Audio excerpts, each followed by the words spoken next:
नमस्कार,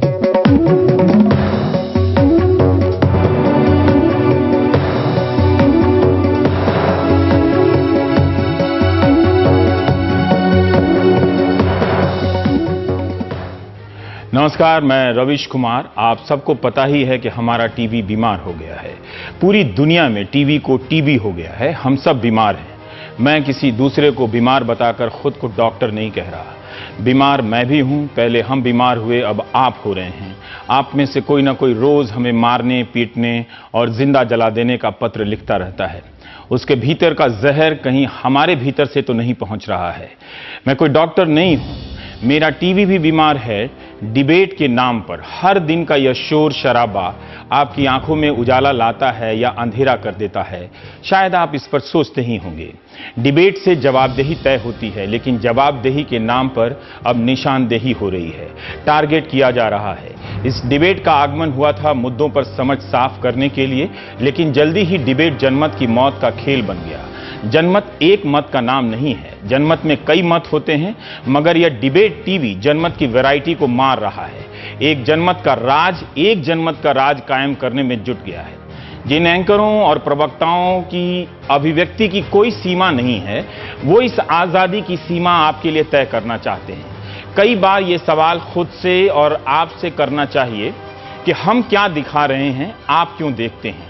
आप कहेंगे आप जो दिखाते हैं हम देखते हैं, और हम कहते हैं आप जो देखते हैं वो हम दिखाते हैं। इसी में कोई नंबर 1 है तो कोई मेरे जैसा नंबर 10 है, कोई टॉप है तो कोई मेरे जैसा फेल है। अगर टीआरपी हमारी मंजिल है तो इसके हम सफर आप क्यों हैं? क्या टीआरपी आपकी भी मंजिल है? इसलिए हम आपको टीवी की उस अंधेरी दुनिया में ले जाना चाहते हैं, जहां आप तन्हा उस शोर को सुन सकें, समझ सकें, उसकी उम्मीदों और खौफ को जी सकें जो हम एंकरों की जमात रोज पैदा करती है। आप इस चीख को पहचानिए, इस चिल्लाहट को समझिए। इसलिए मैं आपको अंधेरे में ले जा रहा हूं। कोई तकनीकी खराबी नहीं है, आपका सिग्नल बिल्कुल ठीक है। ये अंधेरा ही आज के टीवी की तस्वीर है। हमने जानबूझकर ये अंधेरा किया है। समझिए, आपके ड्राइंग रूम की बत्ती बुझा दी गई है और मैं अंधेरे के उस एकांत में सिर्फ आपसे बात कर रहा हूं। मुझे पता है आज के बाद भी मैं वही करूंगा जो कर रहा हूं। कुछ नहीं बदलेगा, ना मैं बदल सकता हूं। मैं यानी हम एंकर, तमाम एंकरों में एक मैं। हम एंकर चिल्लाने लगे हैं, धमकाने लगे हैं। जब हम बोलते हैं तो हमारी नसों में खून दौड़ने लगता है। हमें देखते देखते आपकी रगों का खून गर्म होने लगता है। धारणाओं के बीच जंग है, सूचनाएं कहीं नहीं हैं भी तो बहुत कम। हमारा काम तरह तरह से सोचने में आपकी मदद करना है।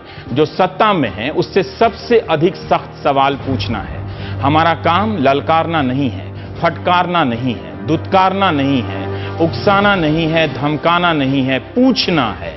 अंत तक पूछना है। इस प्रक्रिया में हम कई बार गलतियां कर जाते हैं, आप माफ भी कर देते हैं। लेकिन कई बार ऐसा लगता है कि हम गलतियां नहीं कर रहे हैं, जानबूझकर ऐसा कर रहे हैं। इसलिए हम आपको इस अंधेरी दुनिया में ले आए। आप हमारी आवाज को सुनिए, हमारे पूछने के तरीकों में फर्क कीजिए। परेशान और हताश कौन नहीं है? सबके भीतर की हताशा को हम हवा देने लगें तो आपके भीतर भी गर्म आंधी चलने लगेगी, जो एक दिन आपको भी जला देगी। जेएनयू की घटना को जिस तरह से टीवी चैनलों में कवर किया गया है, उसे आप अपने अपने दल की पसंद के हिसाब से मत देखिएगा। उसे आप समाज और संतुलित समझ की प्रक्रिया के हिसाब से देखिए। क्या आप घर में इसी तरह से चिल्लाकर अपनी पत्नी से बात करते हैं, अपने दोस्त से बात करते हैं? क्या आपके पिता इसी तरह से आपकी मां पर चीखते हैं? क्या आपने अपनी बहनों पर इसी तरह से चीखा है? ऐसा क्यों है कि एंकरों का चीखना बिल्कुल ऐसा ही लगता है? प्रवक्ता भी एंकरों की तरह धमका रहे हैं। सवाल कहीं और छूट जाता है, जवाब की परवाह किसी को नहीं होती। मारो मारो, पकड़ो पकड़ो की आवाज आने लगती है। 1-2 बार मैं भी गुस्साया हूं, चीखा हूं और चिल्लाया हूं। रात भर नींद नहीं आई, तनाव से आंखें तनी रहीं। अक्सर सोचता हूं कि हमारी बिरादरी के लोग कैसे चीख लेते हैं, चिल्ला लेते हैं।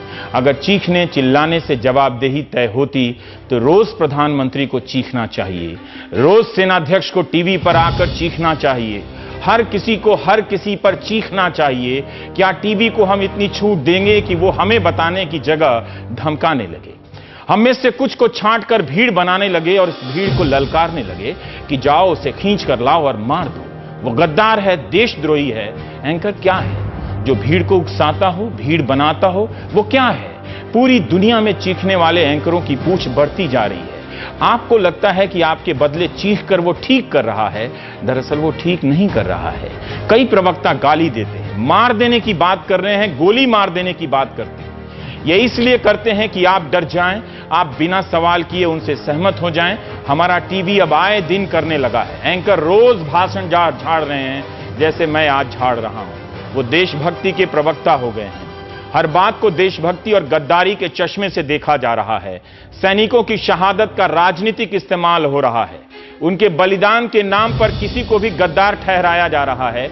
इसी देश में जंतर मंतर पर सैनिकों के कपड़े फाड़ दिए गए, उनके मेडल तक खींच लिए गए। उन सैनिकों में भी कोई युद्ध में घायल हुआ है, किसी ने अपने शरीर का हिस्सा गंवाया है। कौन जाता है उनके आंसू पोंछने? शहादत सर्वोच्च है, लेकिन क्या शहादत का राजनीतिक इस्तेमाल भी सर्वोच्च है? कश्मीर में रोजाना भारत विरोधी नारे लगते हैं। आज के इंडियन एक्सप्रेस में किसी पुलिस अधिकारी ने कहा है कि हम रोज गिरफ्तार करने लगे तो कितनों को गिरफ्तार करेंगे। बताना चाहिए कि कश्मीर में पिछले 1 साल में पीडीपी बीजेपी सरकार ने क्या कितनों को भारत विरोधी नारे लगाने वालों को गिरफ्तार किया है? उनकी संख्या क्या है? वहां तो आए दिन कोई पाकिस्तान के झंडे दिखा देता है, कोई आतंकवादी संगठन आईसिस के भी। कश्मीर की समस्या का भारत के अन्य हिस्सों में रह रहे मुसलमानों से क्या लेना देना है? कोई लेना देना नहीं। कश्मीर की समस्या इस्लाम की समस्या नहीं है। कश्मीर की समस्या की अपनी जटिलता है, उसे सरकारों पर छोड़ देना चाहिए। पीडीपी अफजल गुरु को शहीद मानती है। पीडीपी ने अभी तक नहीं कहा कि अफजल गुरु वही है जो बीजेपी कहती है, यानी आतंकवादी। इसके बाद भी बीजेपी पीडीपी को अपनी सरकार का मुखिया चुनती है। यह भी दुखद है कि इस बेहतरीन राजनीतिक प्रयोग को जेएनयू में कुछ छात्रों को आतंकवादी बताने के नाम पर कमतर किया जा रहा है। बीजेपी ने कश्मीर में जो किया वो एक शानदार राजनीतिक प्रयोग है। इतिहास प्रधानमंत्री मोदी को इसके लिए अच्छी जगह देगा। हां, उसके लिए बीजेपी ने अपने राजनीतिक सिद्धांतों को कुछ समय के लिए छोड़ा, उसे लेकर सवाल होते रहेंगे। अफजल गुरु अगर जेएनयू में आतंकवादी है तो श्रीनगर में क्या है? इन सब जटिल मसलों को हम हां या ना की शक्ल में बहस करेंगे तो तर्कशील समाज नहीं रह जाएंगे, एक भीड़ बन जाएंगे। यह लोकतंत्र के लिए अच्छा नहीं है। बहरहाल, अब जब चैनलों की दुनिया में हर नियम धाराशाही हो गए हैं, पहले हमें सिखाया गया था कि जो भड़काने की बात करे, उकसाने की बात करे, सामाजिक द्वेष फैलाने की बात करे, उसके बयान न दिखाना है, उसका बयान न दिखाना है, न छापना है। अब क्या करेंगे जब एंकर ही इस तरह की बात कर रहे हैं, प्रवक्ताओं को कुछ भी बोलने की छूट दे रहे हों? कन्हैया के भाषण के वीडियो को चैनलों ने खतरनाक तरीके से चलाया। बिना जांच किए कि कौन सा वीडियो सही है, उसे चला दिया गया। अब टीवी टुडे और एबीपी चैनल ने बताया है कि वीडियो फर्जी हैं। कुछ वीडियो में काट छांट है तो किसी में ऊपर से नारों को थोपा गया है। अगर वीडियो में इतना अंतर है तो यह जांच का विषय है। इसके पहले तक कैसे हम सबको नतीजे पर पहुंचने के लिए मजबूर किया गया? गली गली में जेएनयू के विरोध में नारे लगाए गए, छात्रों को आतंकवादी और देशद्रोही कहा गया। क्या अब कोई चैनल उन वीडियो की जवाबदेही लेगा? क्या अब हम एंकर उतने ही घंटे चीख कर बताएंगे कि वीडियो सही नहीं है, विवादित थे? किसी में कन्हैया गरीबी से सामंतवाद से आजादी की बात कर रहा है तो किसी ने उसका हिस्सा काट कर दिखाया कि वो सिर्फ आजादी की बात कर रहा है। तो क्या आजादी की बात करना कैसे मान लिया गया कि वो भारत से आजादी की बात कर रहा है? हमारे सहयोगी मनीष आज कन्हैया के घर गए थे। इतना गरीब परिवार है कि उनके पास पहुंचे तमाम पत्रकारों को चाय पिलाने की हैसियत नहीं। उन्हें मुश्किल में देख मनीष कुमार वापस चले आए। इस गरीबी को झेलने वाला कोई छात्र नेता अगर गरीबी से आजादी की बात नहीं करेगा तो क्या उद्योगपतियों की गोद में बैठे हमारे राजनेता करेंगे? कन्हैया कुमार की तस्वीरों को बदल बदल कर चलाया गया ताकि लोग उसे एक आतंकवादी और गद्दार के रूप में देख सकें। एक तस्वीर में वो भाषण दे रहा है तो उसी तस्वीर में पीछे भारत का कटा छटा झंडा जोड़ दिया गया, फोटोशॉप नक्शा जोड़ दिया गया। फोटोशॉप तकनीक से आजकल खूब हो रहा है। यह कितना खतरनाक है। सोशल मीडिया पर कौन लोग समूह बनाकर इसे हवा दे रहे हैं? कौन लोग सबूत और गवाही से पहले उमर खालिद को आतंकवादी गद्दार बताने लगे हैं? उसे भी भागना नहीं चाहिए था, सामने आकर बताना चाहिए था कि उनसे क्या भाषण दिया और क्यों दिया। कन्हैया और खालिद में यही अंतर है, पर शायद जिस तरह से भीड़ कन्हैया के प्रति उदार है, खालिद को यह छूट नहीं मिलती है। अब अगर उसका वीडियो फर्जी निकल गया तो क्या होगा? क्या वीडियो के सत्यापन का इंतजार नहीं किया जाना चाहिए? इसलिए हमने आज इस स्क्रीन को काला कर दिया है हम आज आपको तरह तरह की आवाज सुनाएंगे। हो सकता है कि आप में से कुछ लोग चैनल बदलकर चले जाएंगे। यह भी हो सकता है कि आप में से कुछ लोग अंत तक उन आवाजों को सुनेंगे जो हफ्तों से आपके भीतर घर कर गई है। पहले हम आपको अलग अलग चैनलों की स्टूडियो में जो बातें कही गई हैं वो सुनाना चाहते हैं। सारी आवाजें तो नहीं मिली, लेकिन जो डाउनलोड हो सकी वो हम सुनाएंगे। नाम और पहचान में मेरी दिलचस्पी नहीं, क्योंकि हो सकता है कि ऐसा मैंने भी किया हो, ऐसा मुझसे भी हो जाए।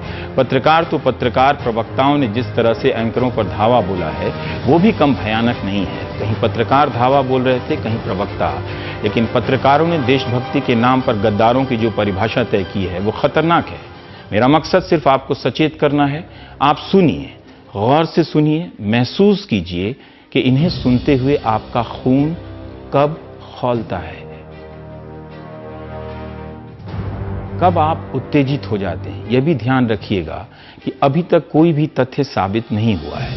जैसा कि 2 चैनलों ने बताया कि वीडियो के कई संस्करण हैं, इसलिए इसके आधार पर तुरंत कोई निष्कर्ष पर नहीं पहुंचा जा सकता।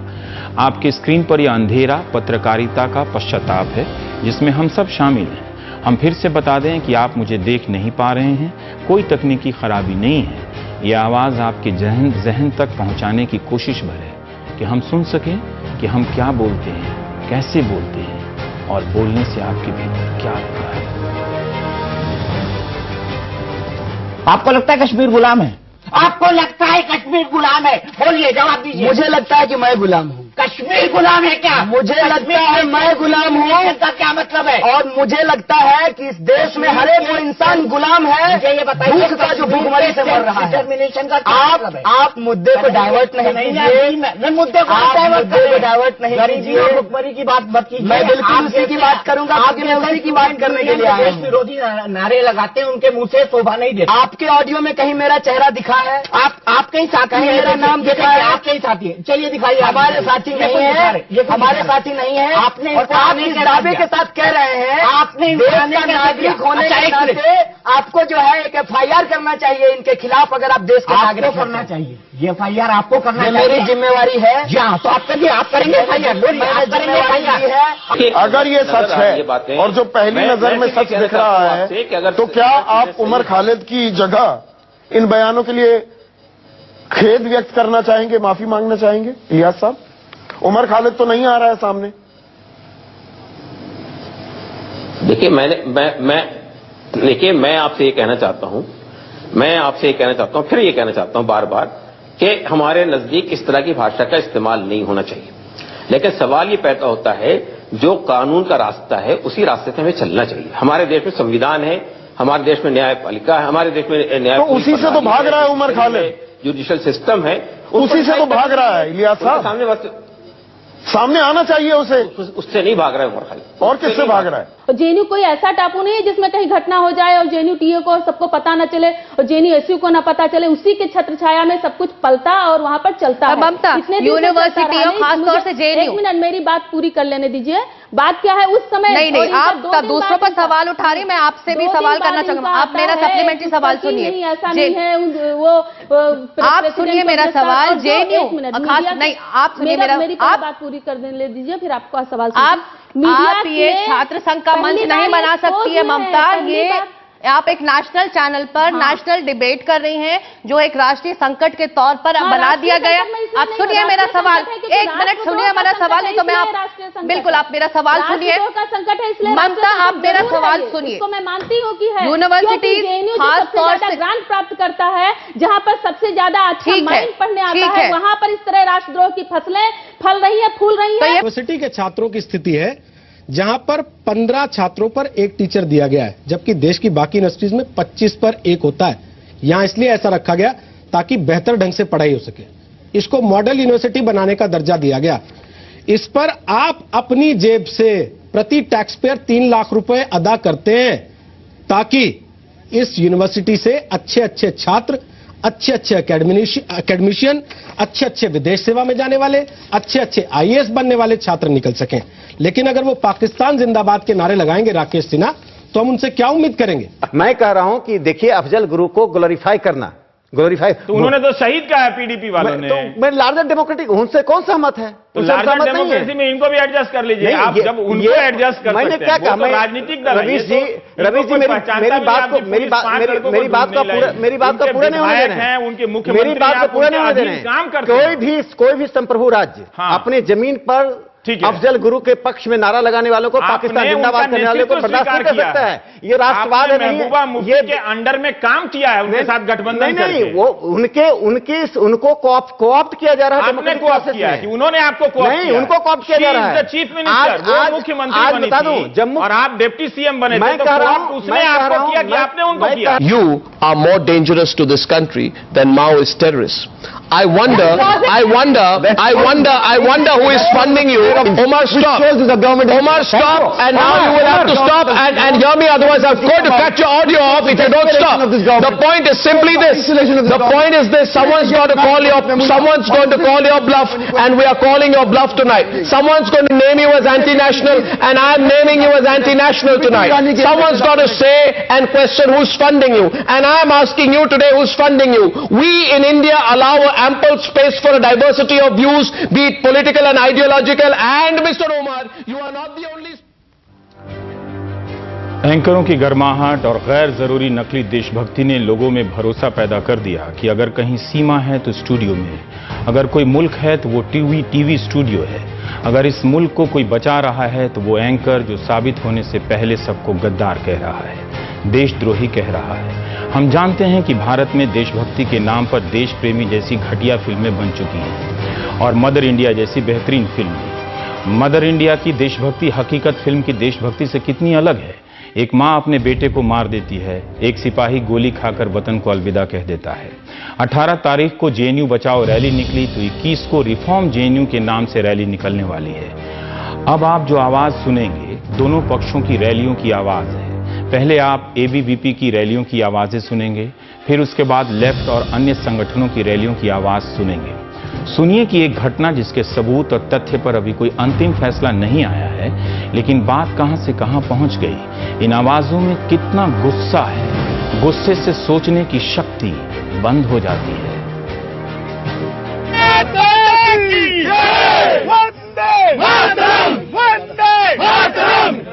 देश के इन गद्दारों को झूठे मारो सालों को, देश के इन गद्दारों को झूठे मारो सालों को। राहुल गांधी भारत माता की जितने अब जलाएंगे उतने मारे जाएंगे। माता की भारत माता की जेएनयू के गद्दारों को, जेएनयू के गद्दारों को। भारत माता की पाकिस्तान, पाकिस्तान।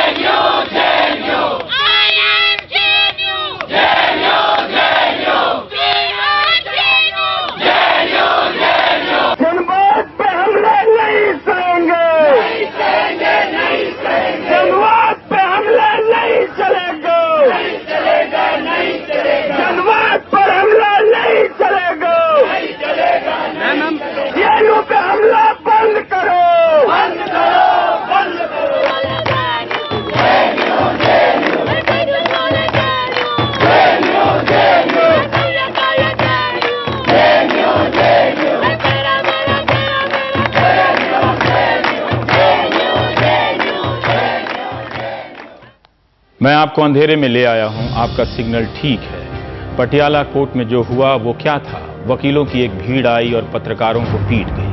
वकीलों के साथ भी हाथापाई हो गई। सबने देखा मगर कोई गिरफ्तार नहीं हुआ। उल्टा जिस वकील पर मारपीट का आरोप लगा उनका स्वागत होने लगा। पटियाला कोर्ट में भय का माहौल बना। अब वकील भी रैली कर रहे हैं। उनकी रैली में भी अच्छी खासी संख्या है। सबने देखा कि वकीलों ने कोर्ट रूम में हिंसा की। अब वकील ही कह रहे हैं कि उन्हें बदनाम किया जा रहा है। पंजाब हरियाणा हाईकोर्ट बार संघ के वकीलों ने कुछ वकीलों की हिंसा की निंदा की है, तो दिल्ली के ज्यादातर बड़े वकील इस मामले में चुप हैं। आप प्रदर्शनकारी वकीलों की बात सुन ही चुके हैं। उनकी रैली की आवाज सुनिए उनका कोई कुछ नहीं कर सकता, लेकिन कोई ये तो बता ही सकता है कि आप भीड़ बनकर किसी को अदालत तक आने से नहीं रोक सकते। आप उनकी आवाज को सुनिए, सोचिए। कल अगर आप किसी सार्वजनिक मामले में फंस गए और वकील जज से पहले जज बन गए तो क्या होगा? क्या वकील तय करेंगे कि कौन देश के खिलाफ है? अगर वो एक के बारे में करेंगे तो एक दिन आपके बारे में भी तय करेंगे। सोनल, मैं कल यहाँ नहीं था, आप बता सकती हैं कि हुआ क्या, आपने देखा क्या था? रवीशी 125 के आसपास हम 2 बजे हियरिंग होना था, 125 पर हम सब कोर्ट रूम में वेट कर रहे थे। जैसे जनरली कोर्ट रूम होता है, बोरिंग पोस्ट लंच का एटमॉस्फेयर रहता है, खाली था एकदम, एंड कोई स्लोगनरिंग कुछ नहीं था। वहाँ पर जेएनयू के कुछ प्रोफेसर्स बैठे थे, हम थे, मीडिया का कंटिंजेंट था और कुछ लॉयर्स थे। रूम के भीतर? रूम के अंदर, मेट्रोपॉलिटन मैजिस्ट्रेट लवीन के कमरे के अंदर की बात है। ठीक है, वहाँ पर हम थे एंड वहाँ ऑल ऑफ अ सडन कुछ लोग आके बोलते हैं कि आप लोग कौन है, आप यहाँ पर क्यों बैठे हैं? ये जेएनयू नहीं है, ये आपका पाकिस्तान नहीं है, आप पाकिस्तान वापस जाइए। ये आपका पाकिस्तान नहीं है? ये आपका पाकिस्तान नहीं है, आप पाकिस्तान वापस जाइए। ये उन्होंने टीचर्स को बोला। फिर उन्होंने मेरी तरफ टर्न करा और उन्होंने कहा कि क्या आप जेएनयू के स्टूडेंट हैं? तो आई वाज लाइक, ये इतना अग्रेसिव क्यों हो रहे हैं? तो कहते हैं देखिए, आपको मार मार के पाकिस्तान वापस भेजेंगे और उससे पहले हम ये करें, आप ये कोर्ट रूम छोड़ के जाइए। वो इतना अग्रेसिव हो गया एकदम से एटमॉस्फेयर कि पुलिस वाले तुरंत आए। उन्होंने टीचर्स को तो एस्कॉर्ट, प्रधानमंत्री चले गए थे, वो आपको भी कह रहे थे कि मार मार के उनको लगा कि मैं जेएनयू स्टूडेंट जैसी दिखती हूँ या जो भी है, उनको लगा होगा। वो बहुत ही, मतलब आप उनसे बात नहीं कर सकते, वो इतने अग्रेसिव थे। क्या वो वकील थे क्या? वो उन लोगों ने काले कोट पहने हुए थे, मुझे इतना पता है। वो वकील थे कि नहीं थे, आई डोंट नो। कन्हैया पे हमला क्यों हुआ? कोई हमला नहीं हुआ उसके ऊपर। क्यों नहीं? वो अंदर मीडिया ने देखा, तो मीडिया क्लिपिंग दिखाया उसकी। मीडिया नहीं, सबने देखा। अगर वो कोर्ट परमाइसिस के अंदर घुस के हिंदुस्तान मुर्दाबाद के नारे लगाएगा, मेरे ख्याल से कोई वकील क्या, कोई मीडिया वाला कोई भी नहीं सुनेगा इस चीज को। कोई नारे नहीं लगाए, वो तो पुलिस के साथ कोर्ट में पेश होने उसके साथ अगर आप मीडिया, आप लोगों को आप सारी न्यायालय के डिसीजन पे भरोसा है तो आपको उस चीज का इंतजार। आप सारी मीडिया वहीं थी जब गेट के ऊपर, गेट नंबर 2 के ऊपर इनके भेजे हुए लड़के काले कोट के अंदर कन्हैया जिंदाबाद, अफजल गुरु जिंदाबाद नारे लगाए, जब भी तो आप लोग वहीं थे। आप उसको भी नहीं दिखा रहे। इसके अंदर वकीलों ने भी नारे लगाए गए थे। भारत माता की जय बोलना, कोई वंदे मातरम, भारत में कोई बुराई नहीं है इसमें। ऐसे ही तो वो लोग नारे लगा रहे थे, तो उसमें आप हिंदुस्तान में रहकर कोई, उन्होंने हमला किया है, उन्होंने माइंड डाइवर्ट करने की कोशिश करी गई थी, उसमें वो सफल हो रहे हैं। आगे भी आप लोग फिर ऐसे ही हमला करते रहेंगे? देखो, अगर मैं क्या, इस देश का कोई भी नागरिक अपने घर के अंदर हिंदुस्तान मुर्दाबाद के नारे नहीं सुनेगा। भारत माता की जय थी और हमेशा रहेगी। तो आप लोग ऐसे आगे भी हमले करेंगे? वो अगर हमें हिंदुस्तान के बारे में कुछ भी बोल के उकसाएंगे और हमें मारेंगे तो हम उल्टा जवाब जरूर देंगे। मतलब ये है कि कोर्ट के अंदर जाने से पहले इंसान अपनी सिक्योरिटी के बारे में अपने लिए करा के चले। देश का दुश्मन जाने से पहले 100 बार सोचेगा। भारत माता की, भारत माता की, भारत माता की। पाकिस्तान, पाकिस्तान, पाकिस्तान, पाकिस्तान, पाकिस्तान, पाकिस्तान, पाकिस्तान। पाकिस्तान के तारों को गोली मारो, सालों को।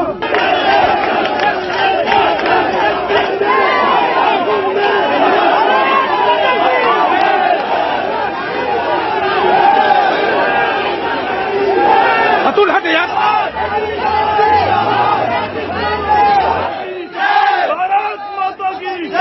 देश के गद्दार का हमेशा बहिष्कार लॉयर फैमिली करती रहेगी, लेकिन अगर देश तोड़ने की कोई भी बात करेगा किसी भी तरीके से, तो उसे किसी प्रकार से हम कम से कम ये लॉयर्स बिरादरी बख्शने वाली नहीं है। जो लोग ये कहते हैं कि भारत के टुकड़े टुकड़े कर देंगे, हम उनको ये चेतावनी देना चाहते हैं कि भारत के टुकड़े आप बाद में करोगे, हम उन लोगों के टुकड़े कर देंगे।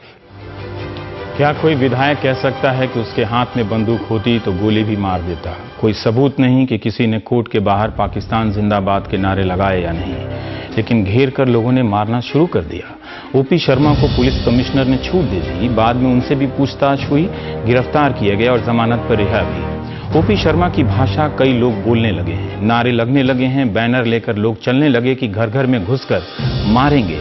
लोगों को पाकिस्तानी कहा जाने लगा कि देश में रहना या ना रहना इनकी मर्जी से तय होगा। देशभक्ति वही होगी जो ये तय कर देंगे। क्या अब से हमने तय कर लिया है कि कुछ खास मामलों में फैसला अदालत से पहले भीड़ कर लेगी? नेताओं की इस भाषा को मान्यता मिली तो हम कहां जाएंगे? इसलिए हम चाहते हैं कि आप इन आवाजों को सुने, आंख बंद कर अपने ड्राइंग रूम में सुने।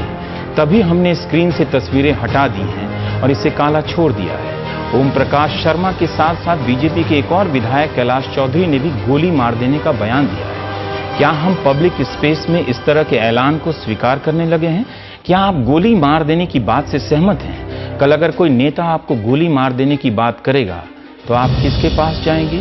अगर हमारी पत्रकारिता से आपका खून खौलता है तो आप एक गलत पत्रकारिता को प्रोत्साहन दे रहे हैं। आपको तो बीपी होगा ही, हमको तो टीबी हो ही चुका है। अगर बंदूक होती तो मैं गोली मार देता। अभी भी? हाँ, कह तो रहा हूं। अभी भी गोली मार देते? अरे कह तो रहा हूं। तो फिर आप में और किसी क्रिमिनल में क्या फर्क है? नहीं है तो ठीक है, जो क्रिमिनल का जो होता है वो मैं भुगतूंगा, ना जाऊंगा जेल, जाना होगा जेल चला जाऊंगा। क्या ये क्रिमिनल एक्टिविटी नहीं है? ये क्रिमिनल एक्टिविटी आपकी निगाह में है, मेरी निगाह में नहीं है। ऐसा राहुल गांधी जो इन लोगों के बीच में जो जहां पर भारत माता के मुर्दाबाद के नारे लगते हो और पाकिस्तान जिंदाबाद के नारे लगते हैं, उनके कार्यक्रम में जाकर अगर खड़े होते हैं, ऐसे देश के, मैं कहता हूं राहुल गांधी जैसे लोग, जिसको ये सब कांग्रेस के लोग राजकुमार कहते हैं, मैं तो कहता हूं ये देश का द्रोही है, देश का गद्दार है। ऐसे देशद्रोही को फांसी पर होना चाहिए, देशद्रोही को सजा होनी चाहिए और गोली शूट कर देना चाहिए। बिल्कुल तब तक जारी रहेगा जब तक जेएनयू में पढ़ने वाले देशद्रोही विद्यार्थियों को जेल का रास्ता नहीं दिखाया जाता है। आज 9 तारीख को जिस दिन ये देशद्रोही नारे लगे थे, उस दिन राहुल गांधी ने अपने ट्वीट पे लिखा था कि ये इनके खिलाफ कार्रवाई होनी चाहिए, और जिस दिन कार्रवाई शुरू होती है उस दिन वो दोगलेपन की राजनीति करते हैं और आके उन गद्दारों के बीच में बैठते हैं और कहते हैं कि इन विद्यार्थियों का शोषण किया जा रहा है, और ऐसे जो शासन का अध्यक्ष है कन्हैया को का नाम रिहा किया जाए, इससे बड़ा देशद्रोह और कुछ नहीं हो सकता। और मैं भारत सरकार से, हम विद्यार्थी ये भी निवेदन करते हैं कि जो भी राजनीतिक रोटी सेक रहा है इस पे और आके विद्यार्थियों का समर्थन कर रहा है, जो देशद्रोही नारे लगा रहे हैं, देशद्रोही गतिविधियां विश्वविद्यालय में फैला रहे हैं, उन नेताओं के ऊपर भी राजद्रोह का मुकदमा करके जेल भेजा जाए। और नेता, हम विद्यार्थी पूरे देश में इस तरह का तांडव करेंगे कि देशद्रोहियों को भारत से छोड़ के बाहर जाना पड़ेगा। भारत माता की जय। टीवी अगर एक को देशद्रोही गद्दार घोषित कर सकता है तो यकीन जानिए वो आपको भी, आप दर्शकों को भी एक दिन समूह में बांधकर गद्दार घोषित कर देगा।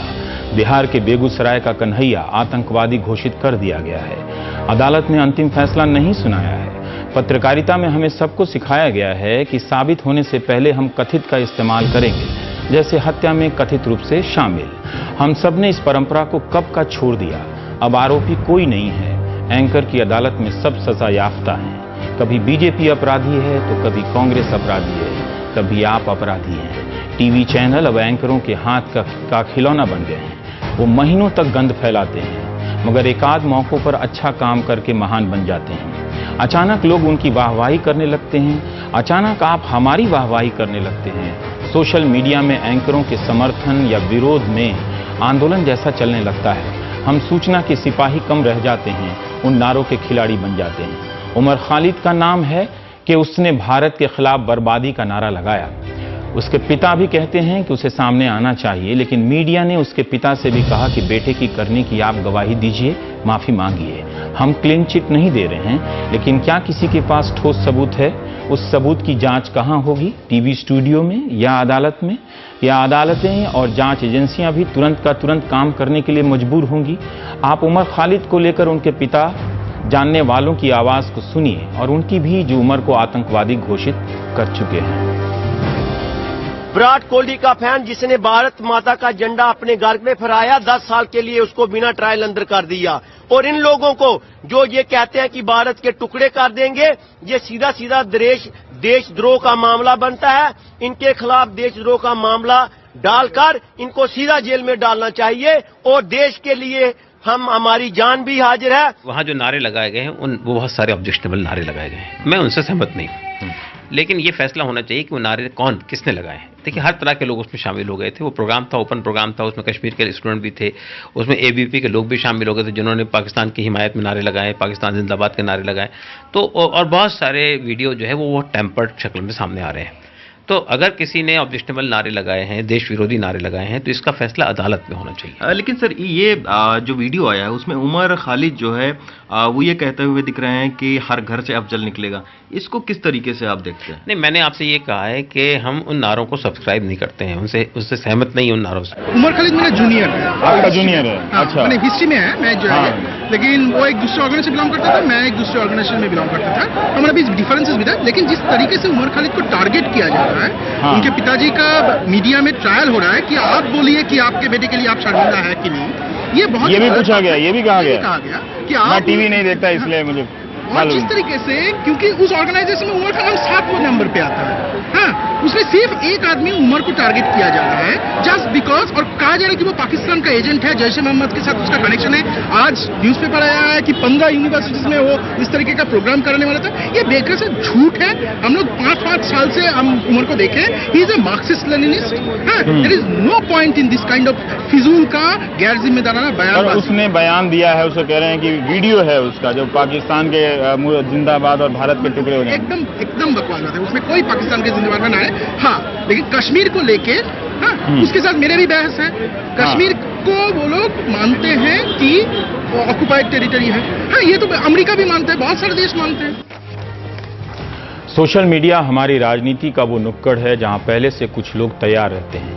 ये अपने दल की तरफ से बैटिंग करते हुए सिर्फ दूसरे की गेंद पर छक्का मारते हैं। घटना हुई नहीं कि हर बात में दलाल गद्दार लिखने लगते हैं। व्हाट्सएप के जरिए लोग कविता तक लिखकर अपनी भावनाओं को, इन बातों को पहुंचा चुके हैं। गद्दारों को मारने के लिए कविता दोनों तरफ से लिखी गई और बांटी गई। ट्विटर पर अभद्र भाषा में देशभक्ति तय करने का जो खेल चल रहा है, उसके पीछे सिर्फ एक राजनीतिक मकसद है।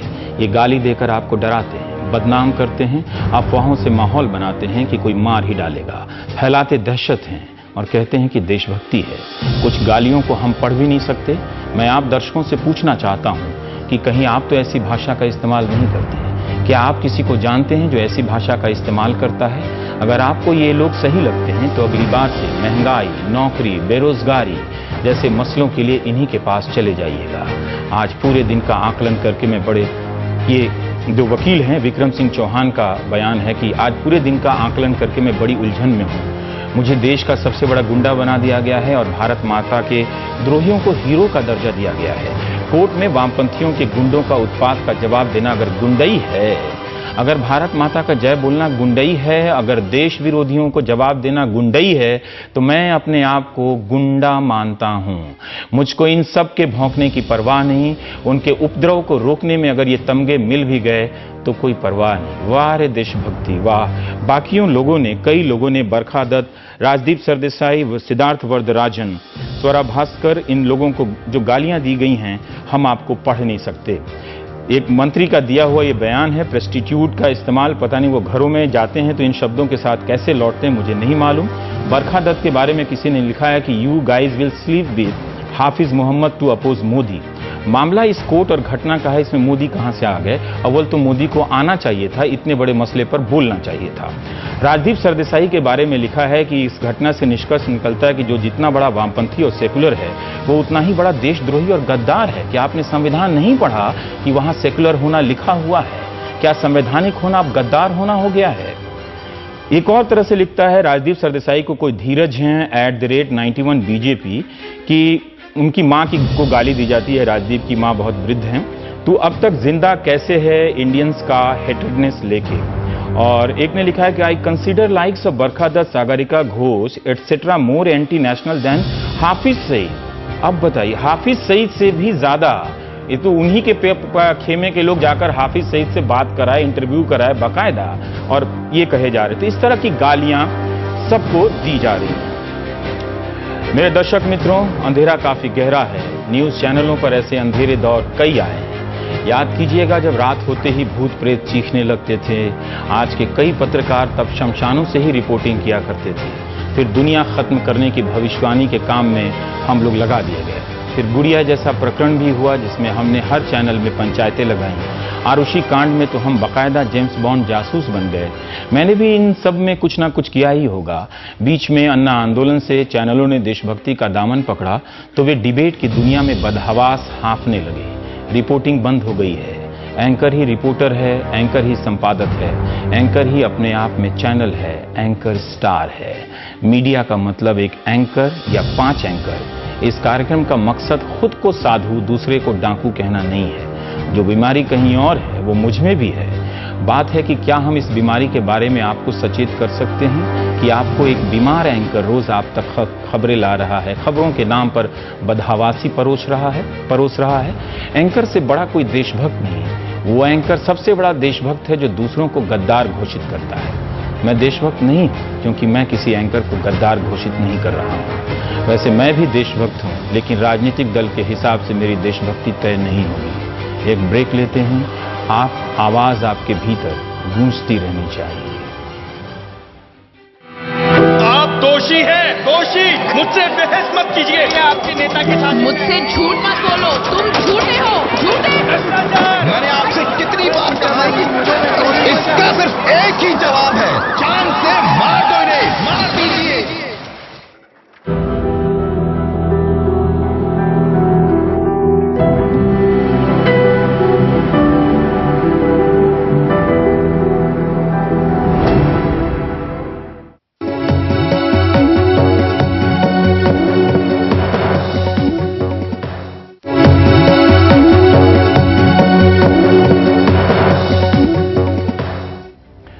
आजादी हमें 15 अगस्त 1947 को आखिरी बार के लिए नहीं मिली थी। लाखों लोग आज भी तरह तरह की आजादी के लिए संघर्ष कर रहे हैं। कोई कांग्रेस से ही देश को आजाद कराना चाहता है, तो कोई संघ से देश को, कोई गरीबी से देश को आजाद कराना चाहता है, तो कोई पुलिस राज से गरीब आदिवासियों को आजाद कराना चाहता है। आजादी कोई स्थायी और निर्जीव वस्तु नहीं है। इसकी तरलता हमें मजबूर करती है, प्रेरित करती है कि हम इसे संभाले रखें, इसके लिए लड़ते रहें। हम आपको एक नज्म सुनाना चाहते हैं, ध्यान से सुनिएगा, फोन को रख दीजिएगा, एक एक शब्द को ध्यान से सुनिएगा। शायद आवाज की दुनिया में ये नज्म कुछ सुकून पैदा कर सके। उज़ैर ई रहमान ने इसे रचा है और उनकी बेटी साइमा ने आवाज दी है। साइमा को दिल्ली वाले जानते हैं, वो रेडियो की एक मुकम्मल और मकबूल आवाज है। जब शोर शराबा हो जाए तो कुछ शांत आवाजों की तरफ बढ़ चलना चाहिए। आप इस आवाज को भी सुनिए, उन नारों से कितना अलग होगा। आजादी की बात यहां भी तो है। Long years ago, we made a tryst with destiny, and now the time comes when we shall redeem our pledge, not wholly or in full measure, but very substantially. At the stroke of the midnight hour, when the world sleeps, India will awake to life and freedom.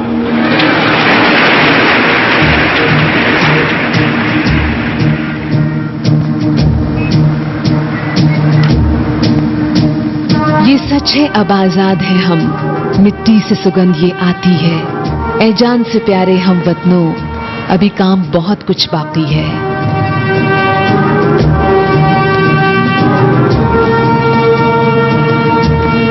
आजादी पहली मंजिल थी, था हौसला सबने साथ दिया। कांटों से भरे इन रस्तों को जख्मी पैरों से पार किया। आगे देखा महबूब नजर, बैठा वो हमारा साकी है। ऐ जान से प्यारे हम वतनों, अभी काम बहुत कुछ बाकी है।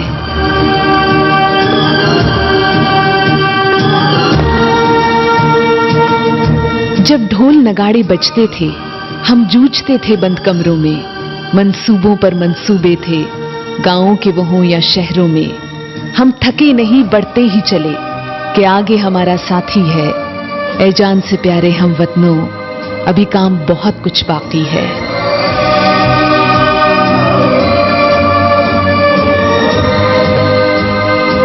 ये देश बना एक गुलदस्ता, बदनाम न होने देंगे इसे। मजहब के नाम पे बांटने का जो काम करे बस रोको से। गर शुरू हुई खाना जंगी, फिर काहे की आजादी है। ऐ जान से प्यारे हम वतनों, अभी काम बहुत कुछ बाकी है। बस एक गुजारिश है तुमसे, जब कदम उठे हर कौम हो साथ। भूले मजहब और जाति को, दिल देश में हो हाथों में हाथ। तब पता चले इस दुनिया को, यहाँ अब भी नेहरू गांधी हैं। ऐ जान से प्यारे हम वतनों, अभी काम बहुत कुछ बाकी है।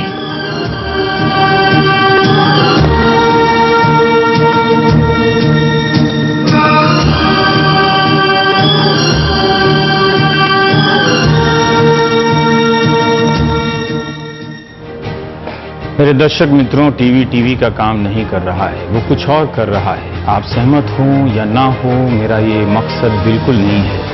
मेरे पास जितना उपलब्ध था उसी के दम पर बस इतना बताने की कोशिश की है कि हम अपनी सीमाएं लांघ रहे हैं। एनडीटीवी का ही ये प्रोमो है, अंग्रेजी चैनल के लिए बना था। प्रोमो के लिए नहीं चला रहा क्योंकि ये दिन भर चलता ही रहता है, लेकिन इसमें जो बात है उसे गौर से सुनने की जरूरत है। अब हम धीरे धीरे अंधेरे से लौट आ रहे हैं आपके साथ आंख मिलाकर बातें करने के लिए। दूसरों से ज्यादा खुद हमें भी, दूसरे हमारी बात क्या सुनेंगे, क्या हम दूसरों की सुनते हैं? बिल्कुल नहीं। चलता हूं, आप सो जाइए। नमस्कार। They say the zero is nothing unless it connects the dots and the real story emerges. Unless it captures the truth. They say the camera never lies. Unless it is the essence of India, of diversity and tolerance. Unless it reveals the wealth of nations and silences the barrel of a gun. Unless it reflects the sadness in the eye of the tiger as forests disappear. In fact, the dot is the center of your universe and of ours. The dot is the essence of NDTV, the essence of just one word: trust.